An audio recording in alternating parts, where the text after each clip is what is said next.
Harkins, the old man wants you in his office. Oh, thanks, Eddie.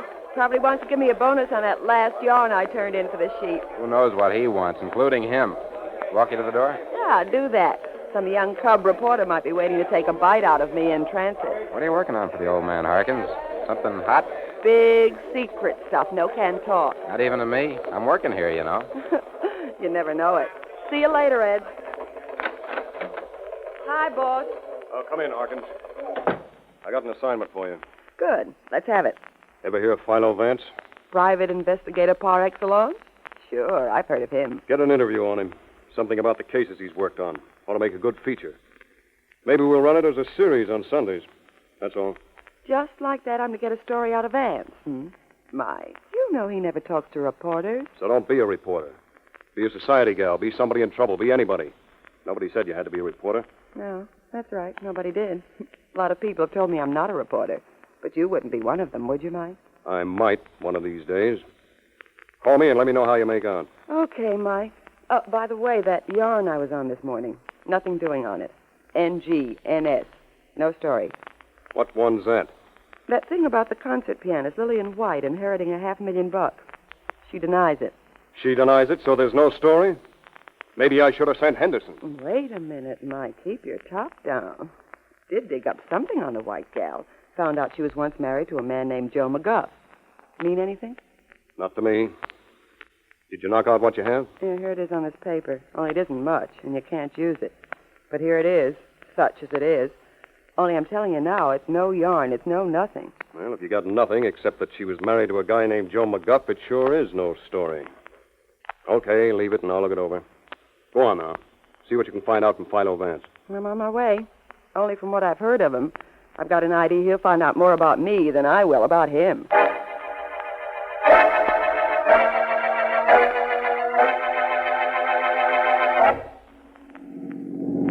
Keep moving! Keep moving there! Keep moving! Hey, you, what's the idea of parking in the middle of a busy street? Move that cab out of there before I give you a ticket. Hey, officer, I gotta talk to you. Come here, please. Hurry. Okay, what's with you in that taxi? Officer, look in the back of my cab. There's a girl there. I picked her up in front of the Bulletin office 10 minutes ago. What about it? She's dead. She's been murdered. There's a knife in her heart.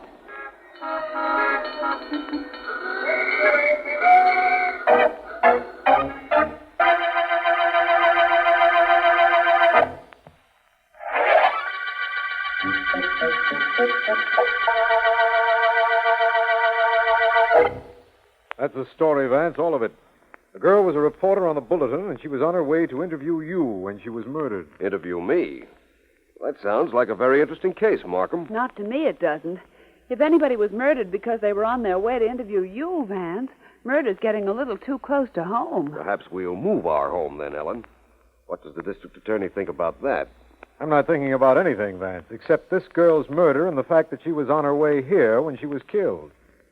Generally, you're not concerned with the murder until after it happened. That's true, of course. But before I do anything on the girl's murder, I think it might be an idea to quiet my secretary's fear for my safety. Ellen, up until now, I've done a pretty good job of taking care of myself, haven't I? Yes, Vance, you have. But it only takes one mistake to bring your average all the way down to 0. Well, I'll try not to make that mistake. Come on, Markham, let's get going.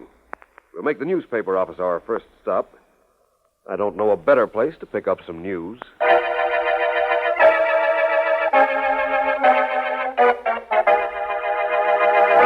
Eddie, listen to me. Somebody murdered one of our staff. Reporters have solved crimes before, but this one we've got to solve. I'd like to get my mitts on whoever knocked off Harkins, Mike. She was one of the best newspaper men I've ever worked with. Well, go on. Get going, Eddie. There must be some connection with her death and the story she was working on.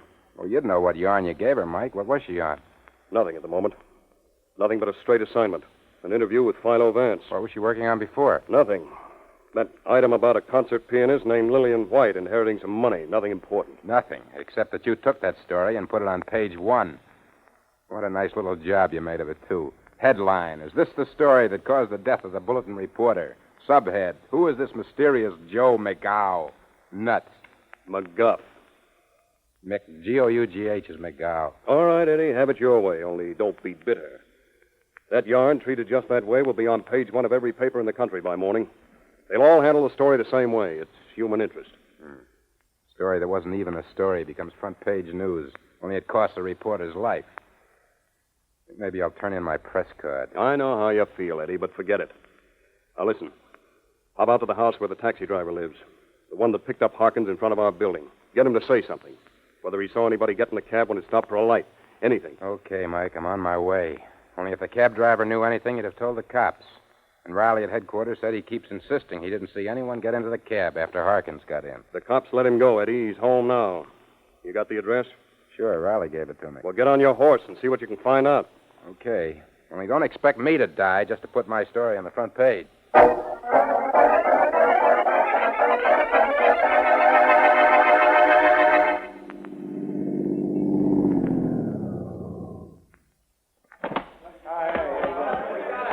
Hi, Johnny. Hi, Eddie. Hey, what is this? Every newspaper man in town waiting to see that taxi driver? Looks like it, don't it? We can't get in, though, Eddie. Cops have been there since I got here. Flash your press card? I could have left it home. Sergeant Heath's in charge. Heath. Yeah. Heath's on homicide. What's he doing here? That Harkins girl's death wasn't any accident, you know. And if you really want to know what Heath is doing, ask him yourself. Here he comes out the door now. Hey, Heath, what'd he say, huh? Did you get anything on it? All right, shut up. Shut up, all of you. Okay, quiet. Hey, Heath, all we want to know is whether that cab driver talked. Did he say he saw anybody get in his cab while he was driving the girl? Yeah, what'd you get from him? I said shut up, and I mean it. The cab driver didn't talk. What's more, he ain't gonna talk, now or never, to nobody. He's dead. What? Yeah, killed the same way as the girl was. We don't know who knocked him off, either.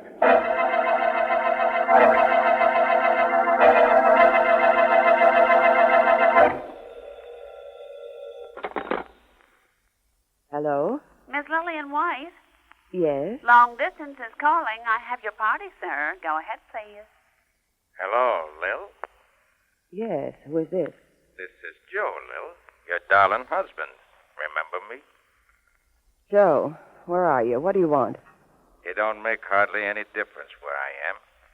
And what I want? Well, that don't make hardly any difference either. I just seen the papers. But, Joe, I don't know how that reporter found out that you were my husband. I didn't tell her. No, I don't suppose you would, hardly. But she found out. Only I don't care about that. I care about $500,000 you inherited, according to the story. I want in on that dough. I'm entitled to it. I'm still married to you. Remember, kid? Joe, that story isn't true. Maybe. Maybe not. Anyhow, I'm hopping a plane in a few minutes, and I'll be in to see you in a couple of hours. Just don't be too surprised when I walk in. I hardly want to surprise you, honey. Hardly.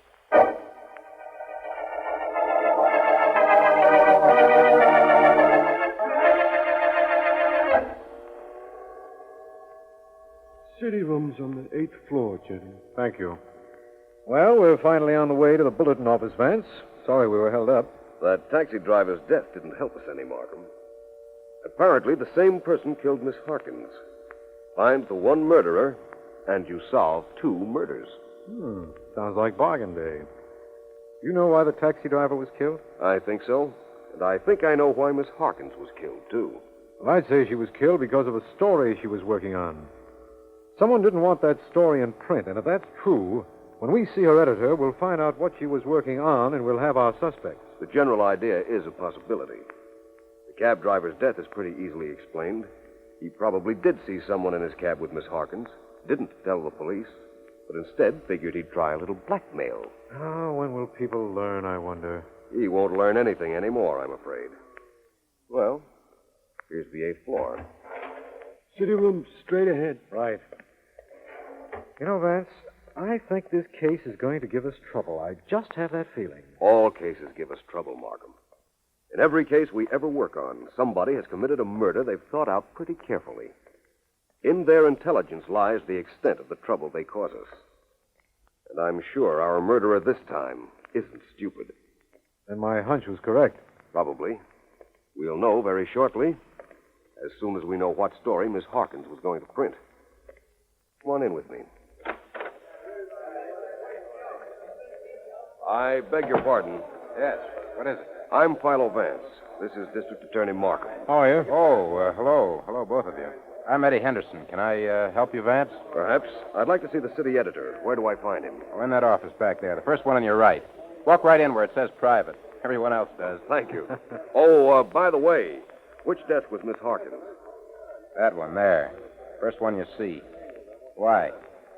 I don't imagine we have to explain why, do we, Mr. Henderson? Oh, no, of course not. I'm sorry. Well, I gotta get this copy to the boy. Excuse me. Why didn't you tell him why we wanted to see Miss Harkins' desk, Markham? A very complicated reason, Vance. You didn't tell me why we wanted to see it. Well, here it is. Now, let me see. Every newspaper writer I ever knew kept a carbon of every piece he wrote. Generally, in the top drawer. Miss Harkins was no exception, apparently. There are her carbons. I'm going to take a look at the last few, just for luck. Nothing on the first one except a note to interview me. We knew about that. Yes, of course. This one? Lillian White denied today that she had inherited $500,000, although the bulletin learned from authoritative sources that she had. Miss White, famous concert pianist, was the wife of Joe McGuff. Have you hear of him, Markham? McGuff. How do you spell it, Vance? M-C-G-U-F-F. Know him? I'm not sure. Well, Markham, that's the unfinished story every paper in America carried as the last item Miss Harkins wrote. That's the story her killer didn't want finished, I imagine, eh? Perhaps. Then again, perhaps not. I'll just borrow this carbon. Now let's see our friend, the city editor. Oh, his name is Abbott. Mike Abbott, though that doesn't tell us anything, of course. It isn't his name, I expect, will tell us anything. I'm hoping that he will.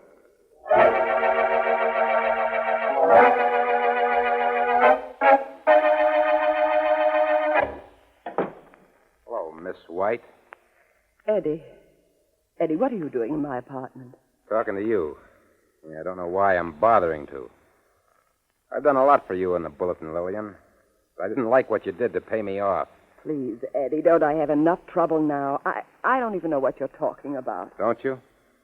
It wouldn't be that you wanted to make sure Myrna Harkins never got any more information about you, would it? And that you killed her. I killed her? Who sent it to me with that made-up story about an inheritance that I never got? Couldn't have been anybody but you. Doesn't matter where the paper got the tip that sent Harkins here. What does matter to me is that you wouldn't want any information about your husband, this Joe McGuff, to get out.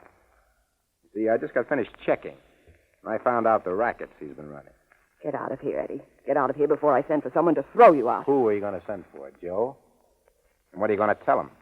And aren't you afraid I've got something to tell him, too?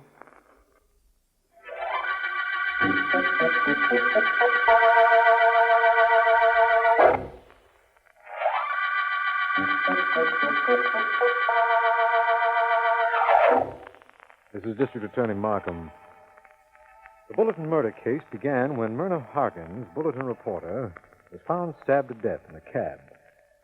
Philo Vance visited the Bulletin office where he talked to Eddie Henderson, reporter, and Mike Abbott, editor. Neither could throw any light on the murder, but the police believe that a story Miss Harkins was writing, and which was later published unfinished, is a clue. It concerns a concert pianist named Lillian White and her secret and up till now missing husband, Joe McGuff. Vance was on his way to Miss White's apartment when I last saw him. He should be there in a few minutes.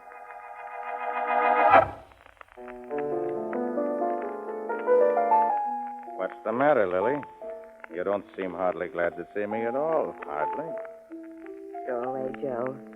Go back where you came from. I hopped the plane just to look at you, Lily. So stop playing that piano. I want to look at you and that $500,000. There is no $500,000, Joe. I don't know where the newspaper ever thought I inherited anything. I didn't. Believe me, I didn't. Maybe not. Anyhow, I'm going to stick around town here to make sure. Hey, that newspaper dame that wrote that story. She's the one got herself killed. That wouldn't hardly be anything you did, Lily. Joe, you don't know what you're saying. No? Well, maybe not. Hey, Lil, I've been away a couple of years. I was coming back about this time anyhow to take care of a guy. You wouldn't hardly know nobody named Gregory, would you? Bill Gregory? No. No, I never heard of him, and I wish I'd never heard of you.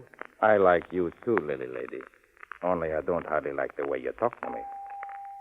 Somebody calling on you, Lily? I don't know. I'm not expecting anyone. Might be the police. They've been here almost all the time since that story appeared. Okay, Lily. If it's the cops, I'll get out the back way. I gotta take care of you. And that Gregory guy. Only it's two different ways of taking care. Be seeing you, Lily. I'm coming. Just a moment. Yes? Miss White, I'm Philo Vance. May I come in? Yes. Yes, of course. Your company left in a hurry, I presume. I didn't scare him off, did I? How did you know there'd been somebody here? Oh, please, Miss White. Don't expect any Sherlock Holmes explanation such as a rubber heel mark on your rug or a burning cigar left carelessly behind. I merely heard voices from outside. Oh, magnificent piano, this. What do you want, Mr. Vance? Well, under any other circumstances, I'd want to hear you play. But right at the moment, I'd like to know about a man named Joe McGuff. What the papers printed about him was true. He's my husband. McGuff, eh? M-C-G-O-U-G-H? Yes. Then the papers had the spelling right. I wondered. By the way, it wasn't he who was here a little while back, was it? Yes, it was. He left the back way. He thought you might be the police. Oh? What's his allergy to police, Miss White? I don't know what he's been doing. He's been away for 5 years. All I do know is that right now he's looking for a man named Gregory. He's been away 5 years, and Miss Harkins found out about you and him? She came to interview me when I was out. My maid let her in, and she was alone here in the apartment. She might have come across my marriage license, correspondence, anything. They did say she was a good reporter. Miss White, have you any idea where I can see Joe McGuff? No. No, I don't. I haven't either. But I'll find him. You may be unhappy to learn.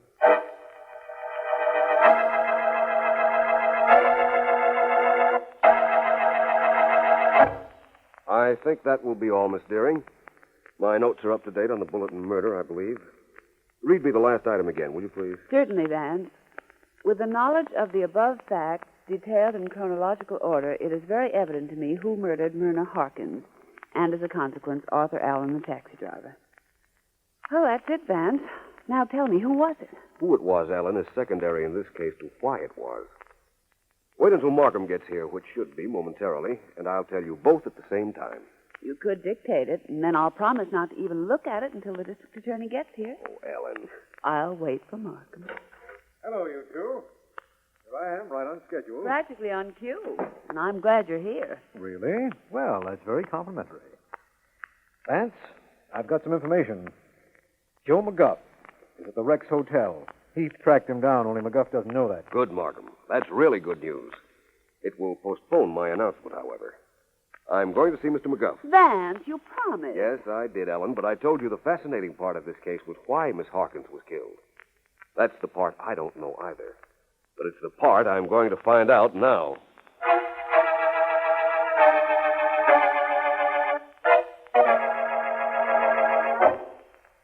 I could kick you out of here, Vance.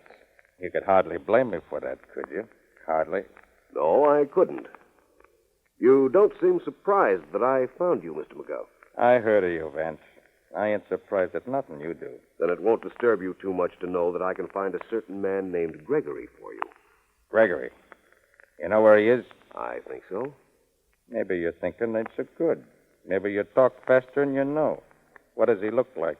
About 45, gray hair parted on the side, big fellow, big hands. And big bluff. Okay, Vance, you know him. Where is he? First, what do you have against Mr. Gregory? A beef, that's what I have. And he knows I got that beef. And he knows that one day I was going to come and take it out on him. The hard way. So he's afraid of you. He's been afraid of me for 5 years, ever since he crossed me. And every day of those 5 years, he ain't hardly slept, hardly, on account he knew I'd get him. You think not? Hardly. Joe, I'm going to do more than just tell you where Gregory is and what name he's using. I'm going to deliver him to you. How'd you like that? How'd I like it? With bells on, my coat off, and my sleeves rolled up. That's how I'd like it.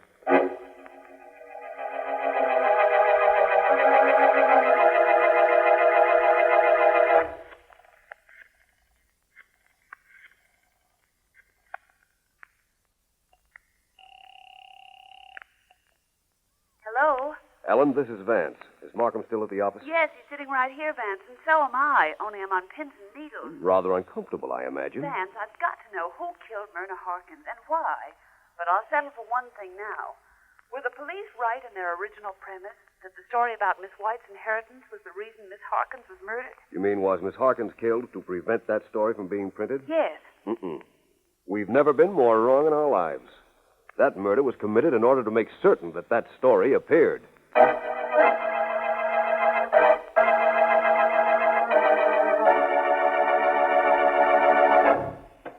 Good evening, Mr. Abbott. Huh? Oh, hello, Vance. Where's your star reporter, Mr. Abbott? Mr. Eddie Henderson, I believe his name is? He's out in the city room. You want him? Yes, as soon as I check some facts with you. Yeah? Check away. Mr. Abbott, Myrna Harkins' last story would never have been printed if she hadn't been murdered. Isn't that so? You mean it was no story the way she wrote it? That's right. Suppose it was important to somebody that that story appear not only in your paper, but nationally.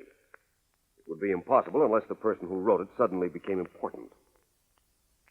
You know, Abbott, I think... Hey, Chief, Oh, come in, Henderson.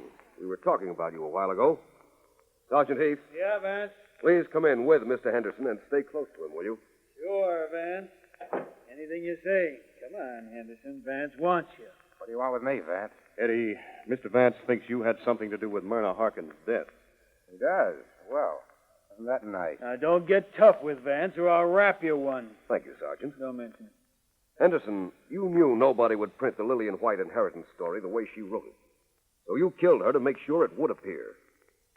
Take him downtown, Heath. Sure, Vance. Come along, you. Get your hands off me, you big ape. I never killed anybody. Come on, Nobody's gonna come on, out blame me. with you.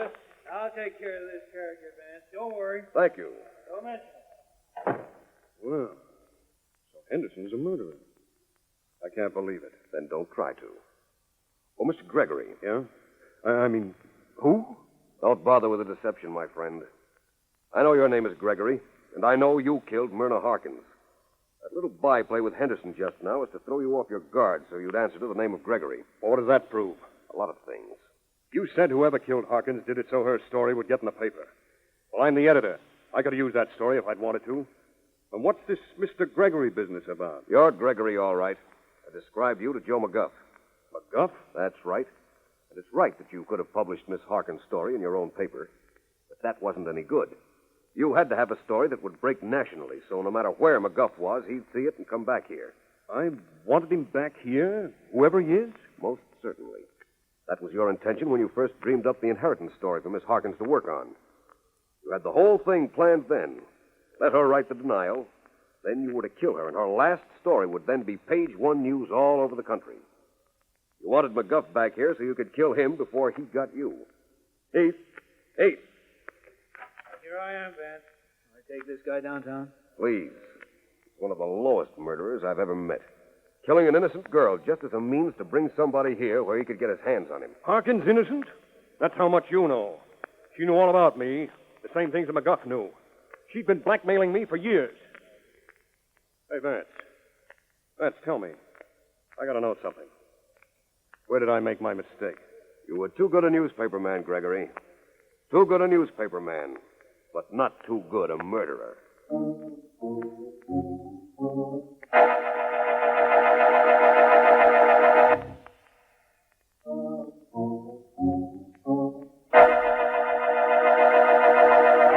Well, Ellen, any questions? Just one, Vance. What pointed to Mr. Abbott, or Gregory, as the murderer? I'll tell you.